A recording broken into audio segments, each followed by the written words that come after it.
So I watched a TV series named Quiet on Set about the old days on Nickelodeon and what happened. We have to talk about this.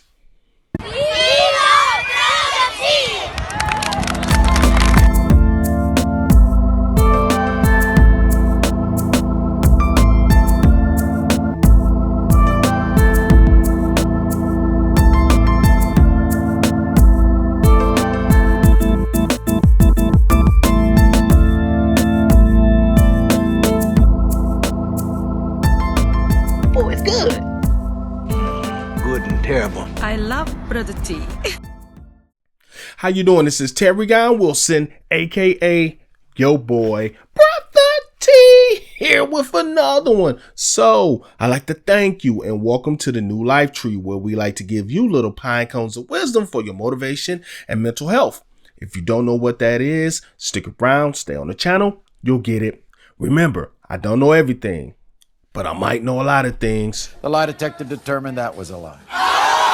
Okay, so before I get into what was in the TV show, I have to let everyone know I'm a 45-year-old man. I'm Gen X. I'm like the intel of Gen X right before the millennials came into existence. And I can tell you, when I grew up, we didn't have cable television like that. So I didn't really watch Nickelodeon. I missed a lot of that early stuff.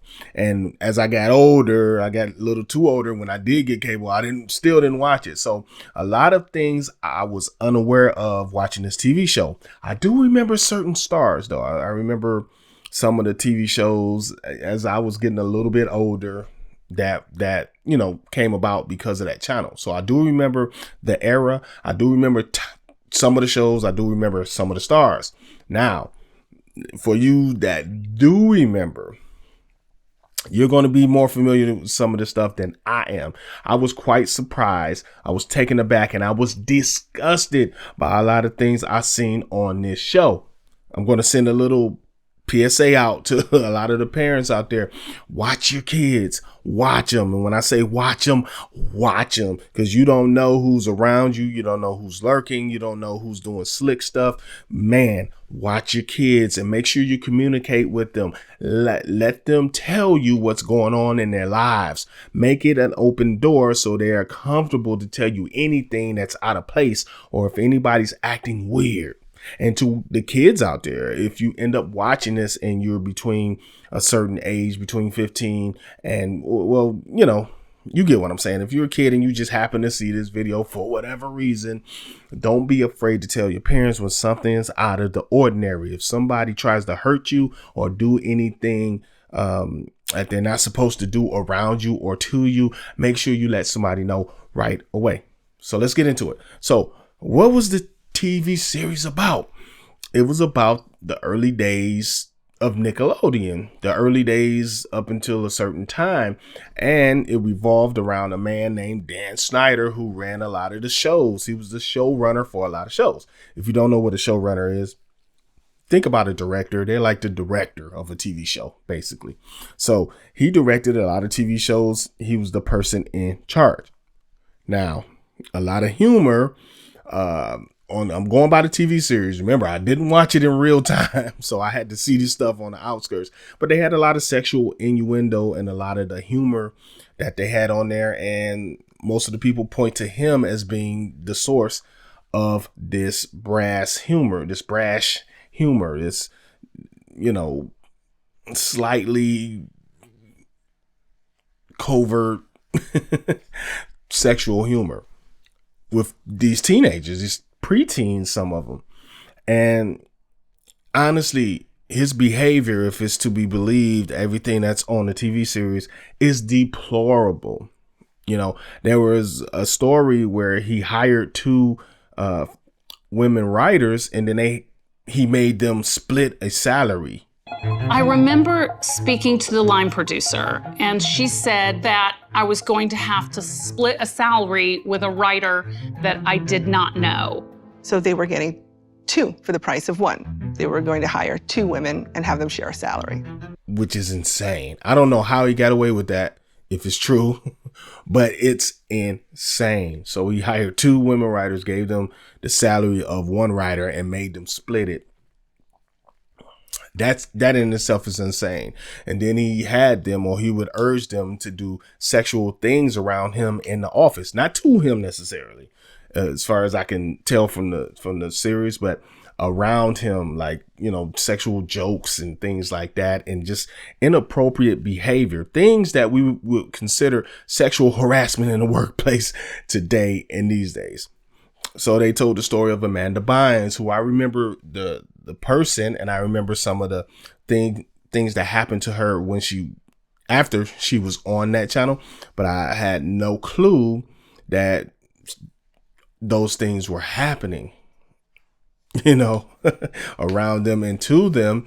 The guy from Drake and Josh, I'm going to let you find out. Watch the series. It's on the Investigation Discovery, 4-part series, and you'll see everything that happened. But the guys from Drake and Josh, which I do remember the show and I do remember the stars, never watched one episode. Don't ask, but I probably seen clips here and there, and I knew who they were by face. They kind of, if I saw them, I would know, oh, those are the guys from Nickelodeon, right?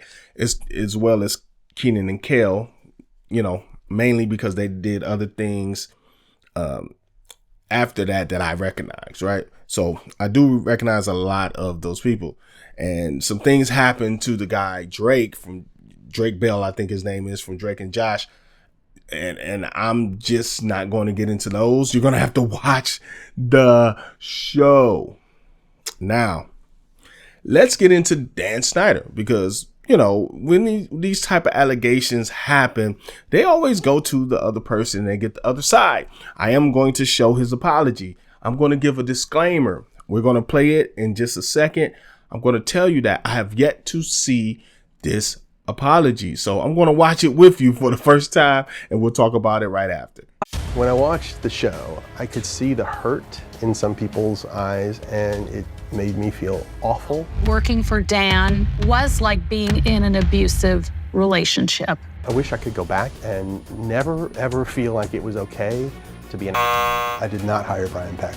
And when Drake and I talked and he told me what had happened, I was more devastated by that than anything that ever happened to me in my career thus far. Dan also addresses allegations he made inappropriate requests to his young stars and staff for on-set massages. It was almost always a female, and it was often one from the wardrobe department. It was wrong. It was wrong that I ever put anybody in that position. Dan was also accused of overlooking actors of color in his series.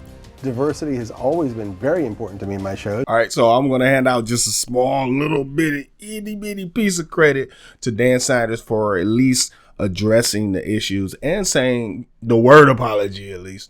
But I think that he should contact them and reach out to them personally and do it one by one rather than just doing it out and open. Maybe he should do that too after the fact even. Now, speaking on Drake Bell from Drake and Josh, some of the details of his story are just insane. What's going on in Hollywood, right? If you take your children to Hollywood, stay with them every step of the way, because there was a little story in there with his father trying his best to be his protection and be his protector, and he got removed. He got removed by manipulation. He got removed by ignorance on the other parent's part, in my opinion, and the young man got harmed. Once again, the story is riveting, especially for a person that did not live through those eras and watch that from the outside looking in and not knowing really of a lot of these people. I just knew them for what the work they did after the fact, because I think Drake Bell was actually a musician and stuff too. I remember that. I remember girls liked him and stuff. But me on the outside looking in, it gave me a whole perspective on the whole thing, and it tells me and it lets me know that I need to further continue to be a protector in my child's life. This is your man, Terrion Wilson. Watch your kids. Watch them. Peace.